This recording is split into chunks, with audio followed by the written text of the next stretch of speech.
Fish. Fish on. Oh yeah, that's a fish. Oh baby. I am currently on my way to the river. Another reason I'm going tonight is I want to test out a new lure that I just purchased from Lieblingsköder. It's a crankbait. I've never really fished with crankbaits before, and this bait's more of a crank slash jerk bait.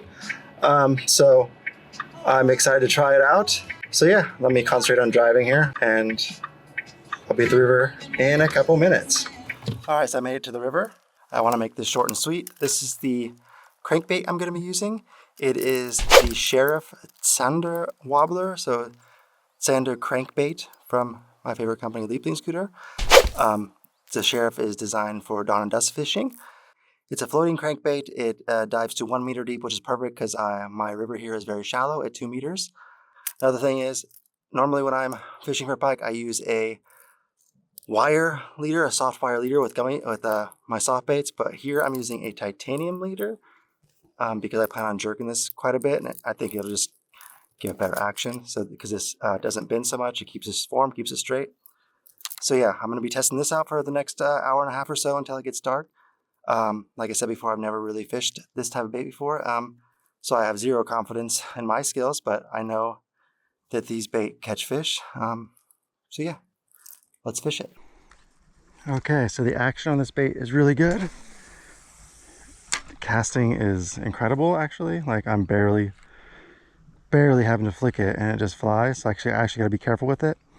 I'm actually very cautious to fish with this bait because one thing I did not mention was the price, and each one of these crankbaits is 25 euros, which honestly is crazy. So I'm doing my best not to lose it. This isn't something I can buy regularly. This is all coming out of my own money. I'm obviously not sponsored by Lieblingsköder, the company. It's just a company I really like and I like to support, so I use their products. So this evening I'm going to be moving quite a bit more quickly than I usually move. For one, I'm just not familiar with this type of bait.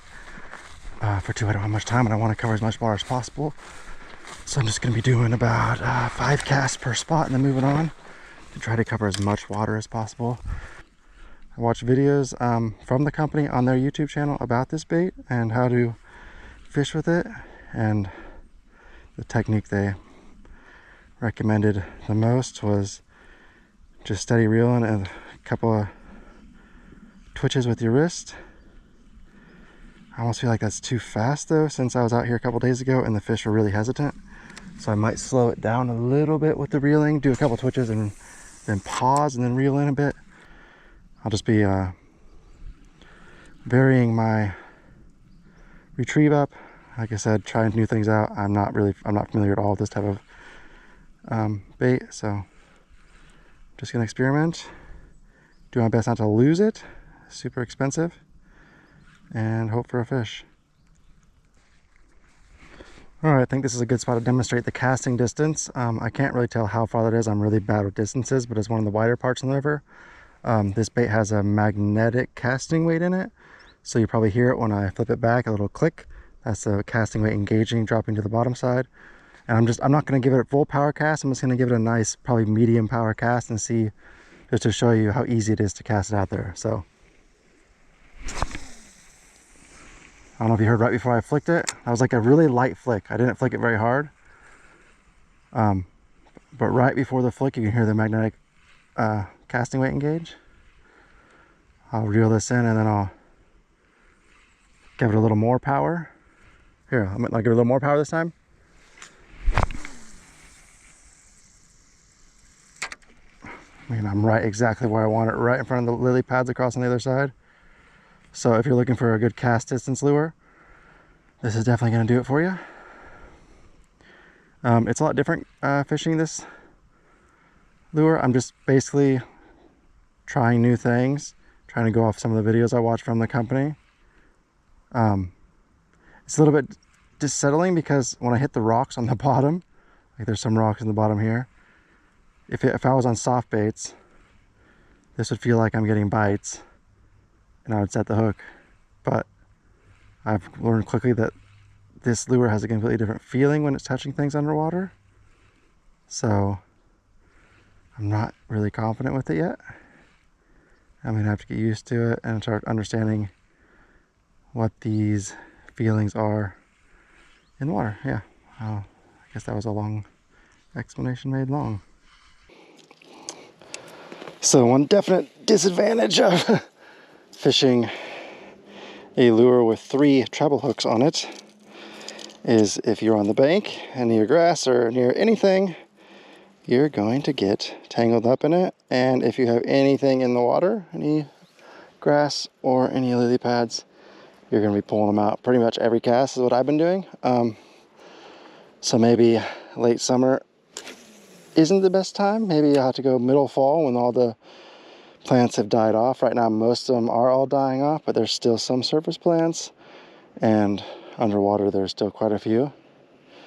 But that's definitely a disadvantage of fishing a lure like this with treble hooks hanging on the bottom in direct comparison to something like a soft bait where you just have the one hook on top, where you can easily go through pretty much most things without any major problems. So trying to figure out how to work it through here without getting caught every time, but it's basically impossible.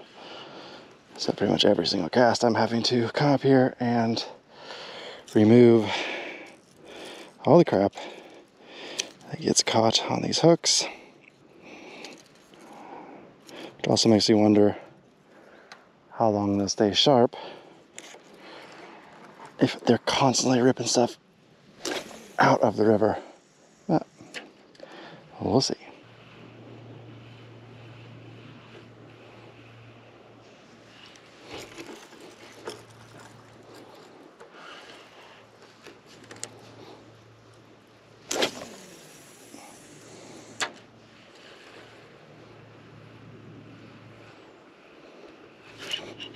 Fish. Fish on. Oh yeah, that's a fish. Oh baby.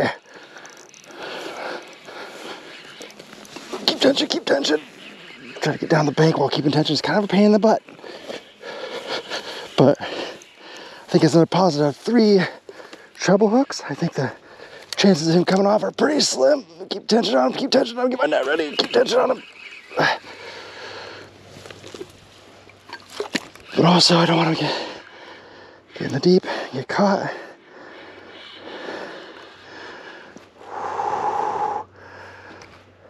So I'm worried about right now is him getting in the weeds and the trebles getting caught on something. Netted. Netted. Whew. Netted. Sick. Sick. Sweet, dude.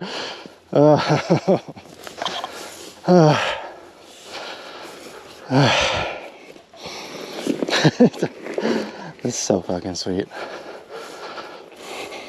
The whole bag down here. Actually, it's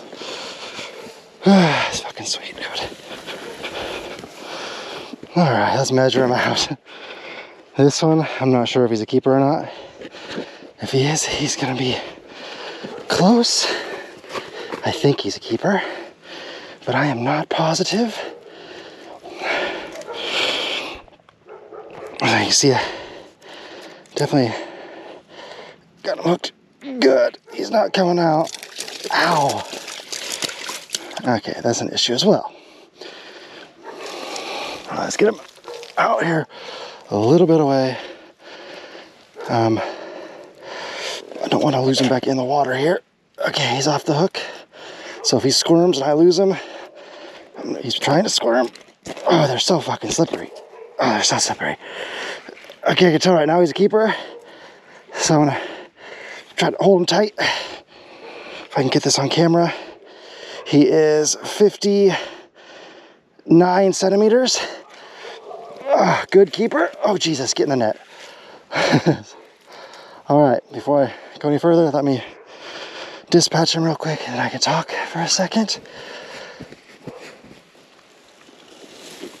All right, so there we have it. right at 8 o'clock, right at official sundown. It's still plenty of light out. We got a nice eater pike, 59 centimeters on the Lieblingsköder Sheriff Zander crankbait. So obviously it's not just for Zander. This guy had it and I'm gonna have him. I'm quickly going to throw him in the bag and try to get another 30 minutes of fishing here real quick before it gets dark, and I'll update you when I'm done.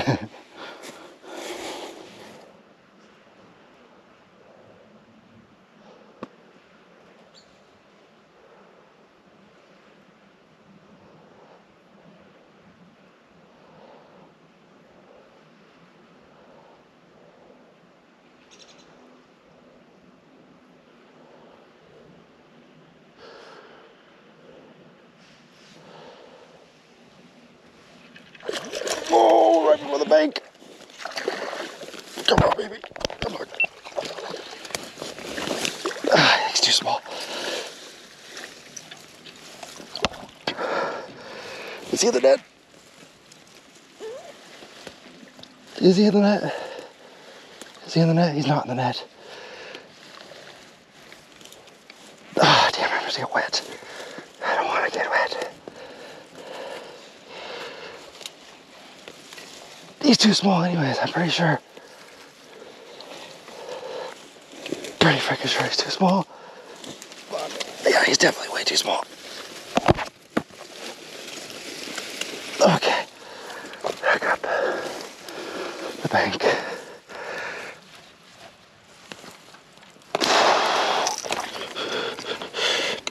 Okay.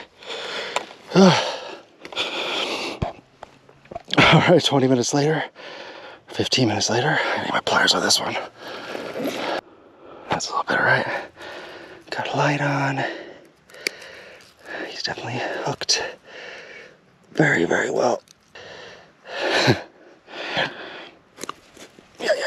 Okay, so 20 minutes later, caught this little dinky.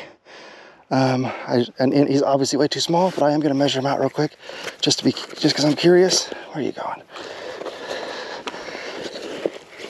He is right at 46 centimeters. So 46 centimeters, way too small. But yeah, that's my second fish within 90 minutes fishing on a lure that I've never fished before. All right, right now I'm just tangled in my line, so I'm gonna throw him in from here, get him back in there. He's swimming. All right, so heck yeah, that's another fish. 90 minutes, it's 8:25. I'm gonna fish for 5 more minutes real quick, and then before calling it quits. But that's 2 fish within 90 minutes on a lure I've never fished before, on conditions I would say are definitely not ideal. It's warm, it's about 26 degrees outside. We have no wind, lightly overcast but mostly sunny.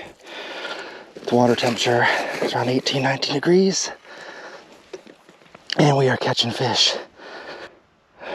This is made for Zander, the fish, but it's obviously working great for pike as well. So I'm gonna throw out about probably 4 or 5 more casts and call it a night. I don't know why I'm whispering, probably because it's nighttime in the woods. I've been fishing way faster than I usually do. I covered the same amount of ground tonight as I usually do in about 3 to 4 hours. I covered tonight in about 90 minutes. All right, so I've completely run out of light. It's about 8:40 right now. So yeah, first impressions of using this lure by Lieblingsköder, the Zander Wobbler, are definitely positive. I caught 2 fish on it within 90 minutes on a day that was not ideal conditions at all, but I managed to catch 2.